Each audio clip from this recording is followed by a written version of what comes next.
Hello everyone, welcome to the Glow Podcast. I am here today with a very exciting guest. I have Liz from MYNE Beauty and I'm super excited to talk to her a little bit more about the brand. But before we get started, if you are new here, we are Tailored Marketing and we partner with organizations in longevity, wellness, and the skincare space to fuel growth through strategic marketing and sales strategies. So if you are interested, drop a comment below. Liz, thank you so much for coming on today. I'm super excited to talk to you a little bit more about MYNE and kind of what it stands for you and the mission and everything behind the brand. If you would, I would love if you would kind of go ahead and give a little bit of an introduction to who you are so the audience and listeners know. Sure. Well, Taylor, thank you so much for having me on your podcast. I'm excited to be here. I have been in the beauty industry for over 30 years. I've had roles in product development and in marketing and big brands, Estee Lauder, Laura Mercier, Aveda. I mean, you know them. You've probably used a lot of the products that I developed. You just don't know it. You're behind the scenes. I am literally behind the scenes. But, I also do a lot of consulting for many brands as well in product development. And in the last several years, I've noticed that I'm always the oldest at the table. And sometimes my comments fall on deaf ears. And all I hear is, we want people to look younger. We need more anti-aging ingredients in there. And finally, I was like maybe 3 years ago, I was like, wait a minute. I am who I am at my age. I am never going to anti-age. Yeah. And I like where I am today. Why can't somebody celebrate me where I am today? Because I'm still young. My youth hasn't ended yet. And then I was like, my youth never ends. That's actually what the acronym is for MYNE. Yeah. So I started the brand about 2 years ago, and it was really developed very specifically for that slice of pie, women my age, 50 plus, who really maybe aren't being talked to in a way that's meaningful to them, right? I mean, you can say, I have a great eye cream for you. It's going to get rid of all your lines and wrinkles, and you'll look just like your daughter. I'm 57 years old. There ain't no way that I'm going to look like my 27-year-old daughter. It's just not realistic. And what marketers don't realize is that doesn't resonate in our ear as we get older. What resonates is you earned those lines and those wrinkles and those dark spots and those furrow brown lines. You earned those. We want to celebrate you. We want to make you look the best that you can, but you earned them. And we're not going to hold on just for 1 second. Yeah, you're fine. Of course. You're totally fine. No worries. I can edit that out. That's why we edit these. Thank you. Of course, the UPS guy always manages to come when I'm on the phone. So that's when I decided that, women don't want to be, hang on, now I have to rethink about where I was, Taylor. I'm sorry. No, you're totally fine. Take your time. I was saying that, as we age, we earned everything. We earned those lines. We earned the wrinkles. We earned the dark spots on our faces. And we should celebrate them. Not necessarily celebrate, you don't want to celebrate a line or a wrinkle, but we also don't want to feel like we have to feel bad because we have them. After we did earn them. We raised children. We helped take care of our parents. We went through a divorce. We salvaged our marriage. We still have friends who are, we've had friends for 30 some odd years. Life is very long. And when you consider all of the things that we've done, I feel like we should celebrate what has manifested itself out on our faces. But yes, we want to make sure our skin stays soft and supple and smooth. And sure, we want to do all the things we can do to keep it looking the best that it can. But we don't want to be told to look younger because it's not real. And we can't. So we want to look the best that we can today. Yeah, no, I completely agree with you. I think that it's so funny how the standards, people say they want to look more youthful, but like you said, you don't want to look like your 27-year-old daughter, like Well, you're not going yes, to. It's right. yeah, it's an unrealistic standard that like why have we set these unrealistic standards for ourselves that we know we're not going to be able to fulfill, and it's just like almost setting you up for a little bit of maybe like disappointment if that's what you really really want. But I also feel like you were saying, a lot of people, they want to celebrate their age, obviously still looking youthful, but celebrate like, okay, I'm not 27 anymore. Right. And when you say people want to look younger, is it the actual community of people, or is it the marketers trying to convince them that they should look younger? There's a difference between those two subsets. And I fear that a lot of marketing goes into enticing people to buy. And I do think the narrative is going to start changing. It is already, which I'm so happy to see. But I do think it's going to start changing more and more. And I hope that MYNE, the brand, is on the forefront and is in the lead for brands talking to consumers in the right way. Yeah, no, I think that that's so important too. I think that you're right. I think that these beauty standards, a lot of times, they're not even set by ourselves necessarily, but they're set by the people who are making the marketing content, the people who are making like the sales content and this type of stuff. And it's like, it takes as a whole collective, really the people wanting to change for the marketing and the sales content to change. Because if we realize that people and consumers are headed in a different direction, then you have to change that material because it's not going to resonate with them. Sure. Sure. Yeah. Yeah, no, that's absolutely right. Yeah. Yeah. No, that's super cool. And so I would love for you to kind of just talk like a little bit more about the product line. I know it, as you said, it is kind of newer and everything, but what kind of are you guys working on over at MYNE, and what products do you have out right now? So we launched with two skincare products. One is called Modern Wisdom, and it's I feel like I should have it just to show it. Yeah, no, for sure. It's a skin restoring serum, and you would use this day and night, and it has bakuchiol in it, which is a plant-derived material that's very similar to retinol. Okay. But unlike retinol, you can use this day and night, and it won't make you photosensitive. So if you Okay. use this during the day, like retinol, you'll get red and irritated. You won't with bakuchiol. Yeah. It also has some biomimetic moisturizers in there, which are materials that are very much like your skin. So your skin accepts them readily. So they go in and penetrate and moisturize the skin really effectively. It has a high dose of niacinamide and some vitamin C in there as well to help brighten the skin. So Awesome. we really loaded it up to make sure that a more mature skin would have the right amount of all of these active ingredients in there to perform day and night. And then we created a night cream called Sleep With Me because, we're older, we're not dead. We're kind of Yeah. it's still going to be fun, and it's a nighttime resurfacing cream. This one actually has a retinol in it. So it's a Okay. gentle retinol.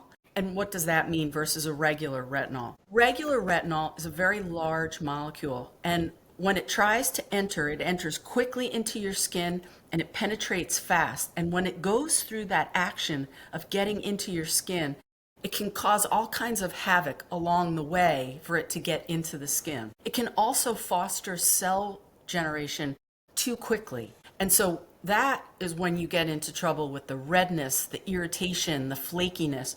So by having it go in too quickly, it actually can trigger a negative response to your skin.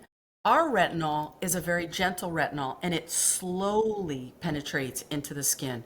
And by having it go slowly into the skin, it can't generate that cell renewal as quickly, so it does it slower. And when it does it slower, eventually your skin just catches up, and your skin cells start slowly sloughing off. You don't get redness, you don't get any irritation, but your skin gets really smooth and even. So these It's are the awesome. first two that we launched with. It's awesome. And then this is what I love. We launched this makeup product very recently, and it's called Hote Flash. And again, like being cheeky and a little silly, we named it Hote Flash as a cheeky nod to the hot flash. Yeah. It's Hote. It's high fashion. But what's so special about it is it's a compact. This is mine. Sorry, I guess I used it, but it That's has a okay. magnified mirror. Okay. So it's a I know, I can times see myself in it. Wow. right all the way from there. Yeah, there Yeah. you are. Hey. But what's so special about it is, so say I'm in a restaurant or say I'm somewhere and I don't want to start messing with glasses and with product. I can just take this out. I can update and put my lips back on, or I can put a little on my cheeks just to give Yeah. myself a little bit of a blush. And voila, I'm done. Again, Yeah. like, if you don't wear readers, you can't appreciate how simple this is, but that nobody's ever done it before is kind of mind boggling. Yeah, it is. No, I completely agree. And I love those products too that you can use multifaceted, where like you Multitask. can, yeah, where you can use it for your lips, like you said, and then you can also use it as like a little blush. I think that those are super in right now because I don't know how big your purse is, but like you can't fit all of your products in your purse, and like you want to have something if you're going out to dinner to be able to put a little bit more on. So I know, like, I even have a product like that where I can use it for my lips and for my blush too, because it's just easier. Yeah, well, then layer on top of that you can't see anything. So in that makeup bag, you probably also have to have a magnified mirror. Yeah, So here it is all in exactly. one. No, that's super, super smart. And then, too, what you were saying as well about the plant-based, I forget exactly what extract you said that it was, but I know even like for my skin, and obviously I'm younger. I'm not like super young, but I'm younger, and I know retinol even irritates my skin. Like I can't use it every single day because it is just a little bit harsher, and I do get like that flakiness and stuff that you were talking about. My skin gets really dry if I'm Yep. using it every single day. Yeah, yeah. So And so yeah, that's, it's not for you, but you could try it. yeah, no, or even like, yeah, I could use it, or also like another product even that has that plant derived Bakuchill. bait. Yeah, bakuchiol. Okay, Yeah. cool. That's good to know too, because yeah, I think that is, I also, my skin just reacts better sometimes to stuff that is like more plant based rather than medical grade too. Yeah, I mean, and we have to be so careful in our industry too, right? I mean, Yeah. there's so much loose language out there. Bakuchiol is a great ingredient. Retinol is a great ingredient, and they have done so much advancement in it now so that it doesn't have to be so harsh. It used to be the more you put in your product, the more red you would get. That means it was really working. I mean, that's a Yeah. terrible philosophy. Yeah, for sure. You don't want to see that it's working. You just want to know that it's working. Yeah.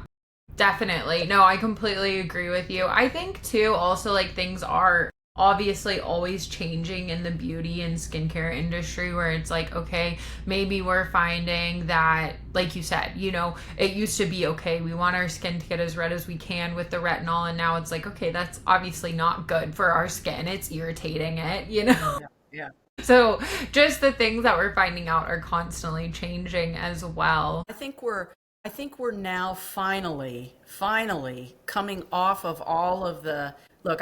I'm a big fan of plant derived when it's good for you, truly when it's good for Yeah. you.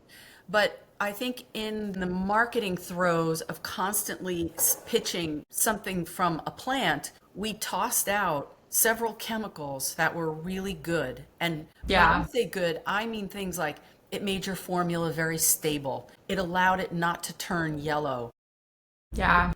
prevented your product from separating so you didn't get the oil separating from the cream underneath it. So there are a lot of ingredients that we turned our back on in the industry in an effort to go after what we thought consumers wanted, which was natural derived ingredients. Yeah. Sometimes you really need that balance of of ingredients that are tried and true and really stable to then marry with some of these, plant derived active material to give you the best formulation. So I Yeah. think the pendulum is swinging back a little bit to where you're going to see, I think, better, stable formulas because we're going to bring some of those older ingredients back. I mean, older. They're just great ingredients. Yeah. No, for sure. I completely agree with you. I think that that's such a good point. Is like, I think that a lot of people think it has to be like one way or the other, where you're going, Right? more of like the medical side or the plant based side. And it's like when you marry those two things together, is actually when you get really good formulation. And there's a reason that things like retinol exist. It does its job very, very well. And it's tried and true too. Yeah, yeah. Well, retinol came from the medical industry, and it was, so many of the ingredients, not just retinol, a lot of ingredients were brought over to the cosmetic industry from the medical, to the cosmetic industry from the medical industry. And Yeah. we rely on them, oftentimes for efficacy of these ingredients. But just to be very clear, there's no such thing as medical skincare. In Yeah. all cosmetics, what you buy in a store, it's all just skincare. The only time it's truly medical is when it's dispensed from a Yeah. physician. Period. Yeah. There's For sure. no other line. That's the line. Doctor prescribed means that it's a medicine and it's a drug, and everything else is just marketed, but it's all cosmetic, Yeah. skincare. No, that's Yeah. yeah, that's a good point too, honestly, because I think there is like I think with skincare becoming so popular and you having a lot more brands and also just a lot more ways for people to consume content from these brands, I think that there becomes confusion with like, okay, what is this compared to this? Like, is this medical? This says dermatologist approved. It's like all of these kind of like buzzwords that are really just it's just marketing. Yes, it is. Yeah. And look, the more claims you can make, the better, because that means you Yeah. actually tested your formula. If your formula says dermatologist tested, that means you had a dermatologist review your clinical testing. So that's a win, and you should Yeah. check the box and you should tell your consumers that. That's not fluff. The fluff is a cosmeceutical. That's a fluff word. Doesn't Yeah. mean anything. It doesn't mean anything to the FDA, and it doesn't mean anything to somebody in regulatory. Anyone. It, Yeah. it's like that was a fancy way of saying it's powerful skincare, I guess. But at the end of Yeah. the day, it's really no different than any other skincare. Yeah. Someone who just coined it and gave it a great name. Even professional skincare. I mean, I guess if it's truly professional, it has to be dispensed again by an esthetician, by a physician, and it cannot be sold at regular retail. And if that's the case, Yeah. then yes, that truly is professional. Yeah, no, for sure.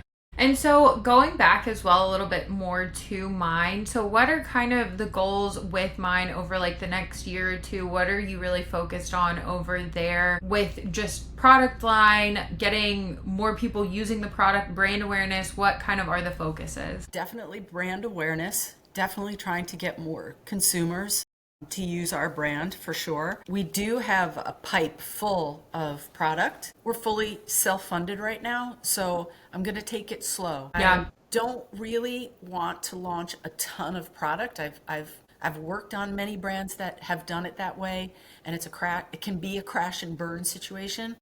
Yeah. I'm okay with a slow build. I really want to get our name out there. We're on Amazon and we sell D2C right now, but I want to see that momentum grow. And as that starts growing, then we'll start launching, products. To other areas and everything and different products. Yeah, no, that totally makes sense because I feel like that's such a good point too. Is like, I feel like when you're a master of all trades, you're an expert in none. And so it's like really, really getting these products out there to the correct consumers first and then kind of moving from there. And I'm sure, as you've said, you've worked as a consultant for a lot of different brands. So you've probably seen everything from here to in between and just, everything really. Yeah. Yeah, no, I really have. I worked at Estee Lauder for 18 years in product development and in marketing, and I can't even tell you what an unbelievable experience that was and what a great foundation it was to learn the right way to but to create products. And I just learned so much the right way to do it. And then, working with lots of other brands. After I left Lauder, I went out on my own and I consulted. And I've been consulting for, gosh, I don't know, close to maybe another 15 or 18 years. And I saw a lot of small brands just think that they could do it on a wing and a prayer, or just try to sidestep the right channels just to get it out there faster. So I watched some brands crash and burn because they didn't do it the right way. And sometimes it takes longer to do it the right way, and it's frustrating to do it the right way, but so many times it's the right thing to do and you will be rewarded in the end. So, I feel like slow and steady is how I want this brand to be executed. Yeah, no, that totally makes sense. Yeah. I feel like good things take time. It's like when people get impatient kind of is when they start making like rash decisions, because they're like, okay, I want this success now. But like when you're willing to wait it out, you'll be rewarded in the long term. And as you've been growing MYNE, how, like, I guess, and even with other brands too that you've seen besides just them trying to roll out products too fast, like what have been kind of some of the other challenges that maybe you faced with growing a skincare brand from the ground up, or even a cosmetics brand, that you've seen that's common within the industry? Well, There's probably a lot. Yeah, I there's so many, but speed to market. Everybody talks about how quickly can you get your product to market. And as a product developer, I will tell you, you really need to give yourself at least 12 months. You're probably like, 12 months? Are you kidding me? It's going to take that long? Yeah, it's going to take that long. First, you have to develop the formula. And when I say develop it, I mean you have to build it, put in all the ingredients you want in there that are going to support the claims you want to make. You have to have everybody test it. And then you have to find a package for it, put it in the package, make sure that it's compatible with the package, test it with consumers. All of these things take months and months and months. So if you really want to do it well, you have to give yourself enough time. I recently worked with a brand. We were trying hard to speed to market, and we decided to move forward without doing a line trial. A line trial is when you actually you set up a small line and you just make sure that the product flows comfortably on the production. Didn't work out so well. And it was too late. At that point, all the components were ordered, all the bulk was made, only to find out that the formula didn't function properly in production, in the package. Hundreds of thousands of dollars of a mistake because it was rushed. Yeah, no, that's a huge issue for sure. I mean, consumers don't know that. Consumers, I'm looking around here, I have tons of product everywhere. Like, they just see a compact on the shelf, and they don't realize that everything about this, it has to be poured, then it has to be closed, then it has to go down the line and into the folding carton. And, there's so many steps that a product has to go through. And you have to make sure that every single one of those steps goes off without a hitch in order to get, a viable product at the end. For sure. No, there's so many intricacies of it that we don't see behind the scenes of what's going on, but there's so much, like you said, from product development to marketing to sales to just like all of, literally so many different steps to it, for sure. Awesome. Well, let everybody know what is the best place to find MYNE Beauty. I will also put all of the links in the show notes as well for easy access. Amazing. You can find MYNE Beauty at mynebeauty.com, or you can go to Amazon. Awesome. I'll put those links too. I'll put those links too in the show notes too, so everyone has access to it. Thank you so much for coming on, Liz. I really, really appreciate it. Thank you, Taylor. I really appreciate being here too. Thank you.